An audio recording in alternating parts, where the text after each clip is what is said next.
안녕하세요. 로펌 버스터노의 조우성 변호사입니다. 제가 예전에 제 친구와 있었던 일인데요. 꼭 뭐 법률적인 문제도 좀 포함되어 있는데 제가 그 내용을 칼럼으로 썼던 게 있는데 한번 들어보시죠. 제목은 편지 한 통이 부른 나비 효과 뭐 이런 겁니다. 나비 효과, 버터플라이 이펙트.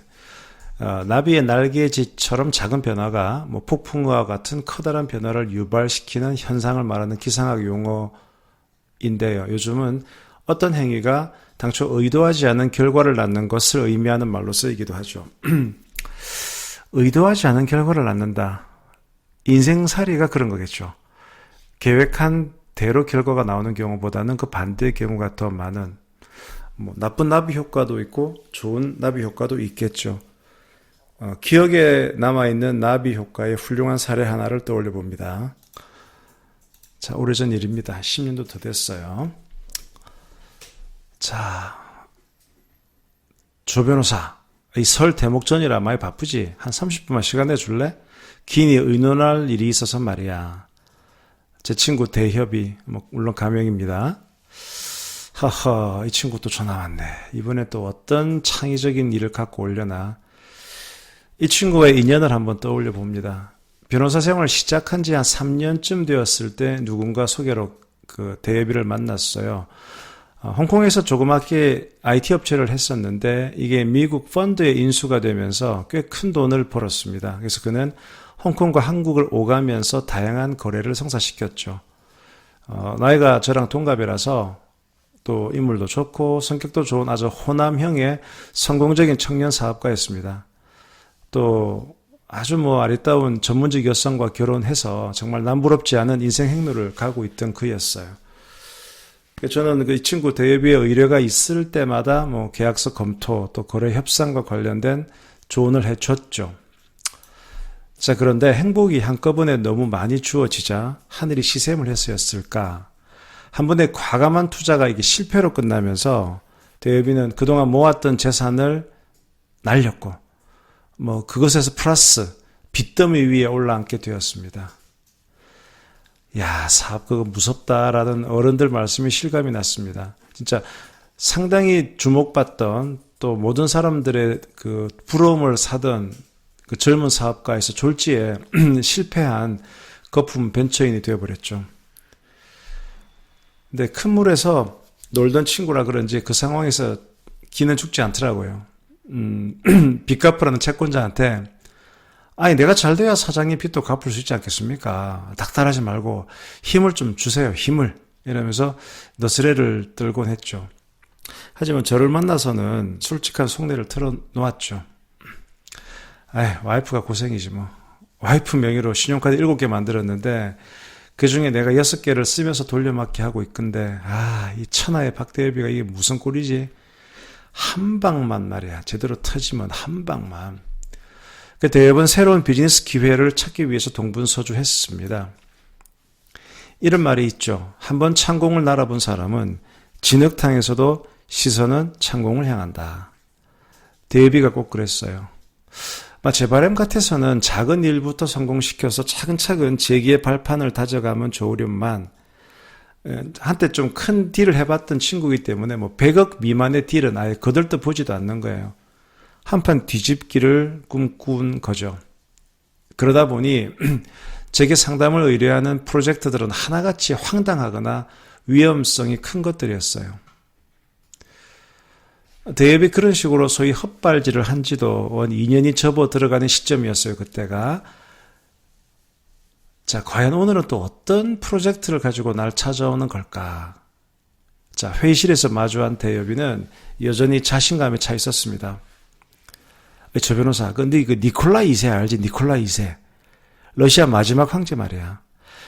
그 볼셰비키 혁명으로 일가족은 살해되거나 추방됐거든? 근데 니콜라 2세 돈이 엄청 많았어.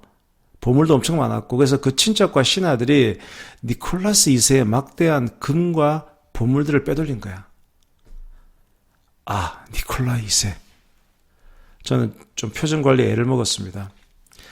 야, 그 많은 금과 보물을 비밀리에 빼돌리는 일인이 얼마나 힘들었겠냐. 꽤 많은 사람들이 동원됐지. 이제 그 당시 그 사람들 생각은 왕국을 다시 재건하겠다. 이런 기대를 했던 거야. 근데 말이지. 그러면서 이제 대엽은 누가 듣기라도 하는데 주위를 둘러보더니 저를 손짓했어요. 이제 좀 작게 얘기하니까 앞으로 와서 들으라는 얘기죠. 그러면서 낮은 목소리로 소곤거렸습니다. 조 변호사, 그 금과 보물이 어디인지 알아? 바로 몽골 곳곳에 묻혀 있는 거야. 찾기 힘든 곳에 숨겨둔 거지. 이번에 내가 정말 우연한 기회에 그 보물지도에 대한 정보를 갖고 있는 에이전트를 만나게 됐어. 지난주에 몽골 갔다 왔거든. 그 지도 실물도 확인했고 말이야.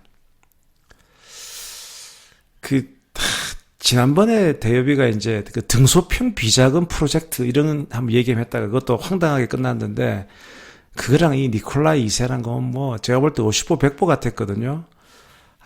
그때 그 망신 당하고도 이 친구 왜 이럴까? 전 속으로 안타까웠죠. 약간 제가 표정이 좀 어두우니까, 조 변호사, 내가 하는 말이 좀 황당하게 들릴 수도 있겠지. 하지만 캐나다 업체가 몽골에서 금광을 발견했다는 보도가 신문에 나왔어.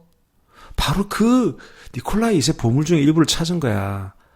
근데 우리 보물지도에 보면은 아직 아무도 찾지 못한 세 군데의 표시가 딱 되어 있는 거야. 세 군데. 그러니까 몽골 정부로부터 채굴권만 따내면 돼. 그럼 게임은 끝나는 거지 뭐. 게임 끝. 다만 초반에 이런저런 돈이 좀 필요하거든. 그래서 이 사업권을 근거로 투자 유치를 좀 받으려고 하는데, 막 그래 하려니까 계약서가 필요하고 이래서 좀 네 계약서 좀 꾸며줄래? 그래서 제가 속으로 이런 황당한 사업을 근거로 외부에서 돈을 받는다? 이거 나중에 투자 사기로 고소당하면 큰일 날 것 같은데. 그래서 저도 본능적으로 이건 아닌데 라는 이 경고등이 막 반짝이는 거예요. 근데 이 친구는 뭐 너무 신나게 자신있게 얘기를 하니까, 이걸 뭐 어떻게 말해야 될지 고민스러운 거예요. 그래서 이제 잠깐 회의실에서 기다려 보라 그러고 이제 제 사무실에 와서 막 기사 검색을 해봤죠. 뭐 키워드는 뭐 이런 거죠. 광산, 투자, 사기, 구속. 그게 대비 말했던 것과 유사한 투자 사기가 있었고 구속된 사례가 여러 개 있는 거예요. 저는 그 기사들을 출력했어요. 대여봐, 이거 좀 선입관을 배제하고 일단 이 기사들을 한번 천천히 한번 읽어봐라. 그 대부분 기사를 읽어가면서 막 줄쳐가면서 약간 표정이 어두워지는 거예요. 제가 그랬죠. 친구야, 내가 웬만하면 네 편 들겠는데 이건 아니다. 이거는 정말 뻔히 네 불구덩이로 들어가는 완전 직선 코스인데 그걸 그냥 그대로 들 수가 없다. 내가. 대비는 아무 말이 없는 거예요. 저는 좀 더 몰아붙였습니다. 야, 너 재수씨 임신 중이잖아 지금. 그럴수록 위험한 일은 안 해야지. 내가 좀 주제 넘다고 화낼 수도 있겠는데 이런 얘기 남들은 못 하지 않냐? 남들은 뭐 네가 위험한 일을 하든 말든 돈만 생기면 지들은 좋으니까 네한테 부추기지. 나눠 가지면 되니까. 하지만 잘못되면 네가 다치잖아. 그 대엽은 약간 개면적게 웃으면서 그러는 거예요. 나도 위험한 거 아는데 그래도 만에 하나 보물이 나올 수도 있잖냐. 저한테 그러는 거예요. 그래서 제가 열받아가지고, 야, 그 보물이 100년간 숨어있다가 왜 하필이면 네 손에 들어가냐. 그게 네가 그만큼 행운하라고 생각하냐? 야, 그런 말도 안 되는 행운은 남들에게 양보해도 된다. 제가 워낙 강경하게 난리치니까 대비도 막 어쩔 수 없다는 표정이더라고요.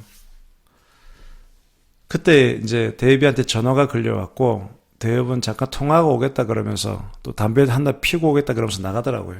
잠깐. 저는 이제 제 방에 돌아와서 마음을 가라앉혔죠. 마음이 좀 무겁긴 하더라고요. 친구 길을 꺾어놓은 것 같아가 좀 그래가지고 가슴도 답답하고. 게다가 무슨 생각인지 컴퓨터 앞에 앉아가지고 편지를 썼어요. 궁서체 12포인트로 예쁘게 이렇게 썼어요. 친애하는 친구에게, 나는 아직도 널 처음 만났을 때 모습을 잊지 못한다. 홍콩에서 어려운 상황을 돌파해낸 스토리는 내게도 큰 귀감이 되었다. 지금은 다소 힘들고 외롭겠지만 난 너를 믿는다. 넌 반드시 예전에 아니 예전 모습보다 더 멋지게 재기할 거니까 용기를 잃지 말기 바란다. 언제나 너를 믿는 친구 우성. 좀 유치했죠. 하지만 진심이었어요. 그 편지를 출력해가지고 봉투에 넣었습니다. 마침 며칠 전 의뢰인으로부터 설 선물로 받은 상품권 5장 있었는데 그 봉투에 같이 넣었어요. 그리고 이제 엘리베이터 앞에서 대엽을 배웅하는 자리에서 저는 봉투를 그 친구에게 줬어요. 뭔데 이거? 와, 연애 편지일까봐 그러냐?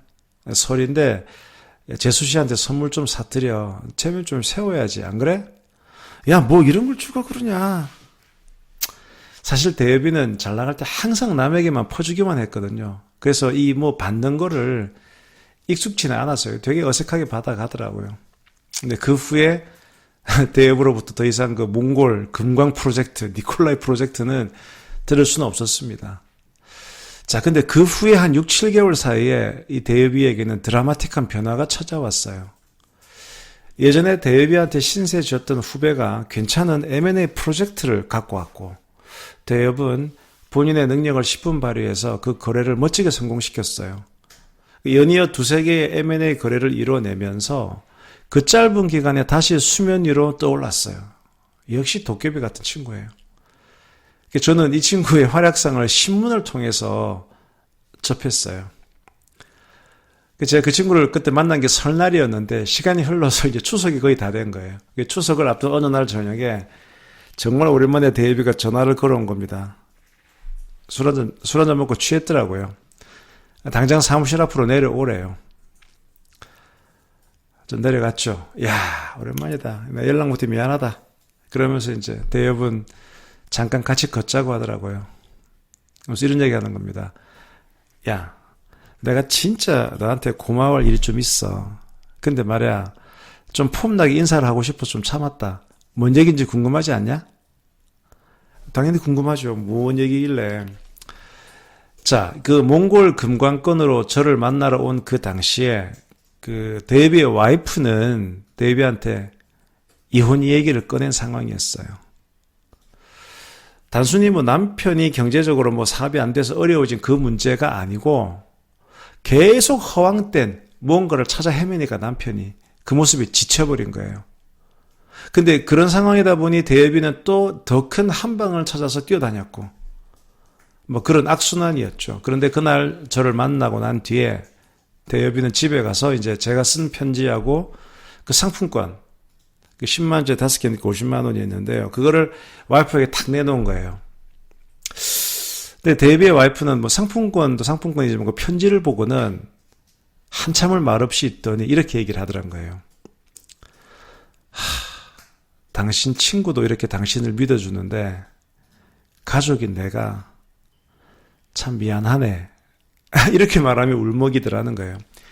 그 대엽이는 속으로 오케이 됐다. 이렇게 이혼 안 당할 수 있겠다. 안도의 한숨을 쉬면서 제가 준 편지를 집안 컴퓨터 옆에 딱 붙여놓은 거예요. 일종의 와이프 입막음용으로. 이 전략가다운. 야 친구야 그 편지 아직까지 붙어있다. 내 방에. 근데 내가 이제 좀 니한테 미안한 거는 내가 술 먹고 늦게 들어갈 때마다 니 이름 판다. 아 오늘 내 우성이랑 술 먹었다고. 니는 우리 와이프한테 보증수표거든. 야 고맙다. 그런 일이 있었구만. 그 생각을 했죠. 그리고는 이제 흰봉투 하나를 내 주머니에 콱 찔러 넣어주는 거예요. 야 이거 이제 뭐 추석인데 뭐 애들 맛있는 거 사주고 네 비자금 해라. 이게 임마 내 방식이다. 알지? 추석 잘 쇠고. 결국 이제 제 편지가 그렇게 이혼을 뭐 그 때문에 꼭 막았겠습니까만은 그 대엽이 와이프의 마음을 움직이는데 큰 역할을 했다는 거죠. K가 팍, 그 대엽이가 주머니에 팍 찔러준 봉투에 보니까 현금이 엄청 많은 거예요. 야, 이게 되로 주고 말로 받는 게 이런 건가? 대엽이는 그 후로 몇 가지 사업을 진행하다가 다시 홍콩으로 건너갔어요. 그래서 예전처럼 자주 연락을 주고받지는 못하지만 잊을만 하면 불쑥불쑥 전화를 걸어오곤 합니다. 저는 아직도 솔직히 궁금하긴 해요. 니콜라스 황제 보물 지도가 이게 진짜 완전 맹탕인지 안 그러면 진짜 보물이 숨겨져 있는지. 언젠가 대여비가 또 한번 그 일을 부리지 않을까 생각해 봅니다. 예, 이런 사연이었어요. 제가 그때 하여튼 제가 이 편지 같은 걸 몇 번 썼었던 것 같아요. 요 대여비한테도 그랬고, 뭐 이렇게 뭔가 제 마음을 전할 때 약간 아날로그 방식이긴 한데, 그리고 그게 좀 먹혔던 몇 번의 사례가 있는데, 그 중에 가장 의미 있던 편지가 바로 이 편지였던 것 같은 생각이 드네요. 제가 어디 썼던 칼럼인데요. 공유합니다. 예. 지금까지 로펌머스트 노의 조우성 변호사였습니다. 감사합니다.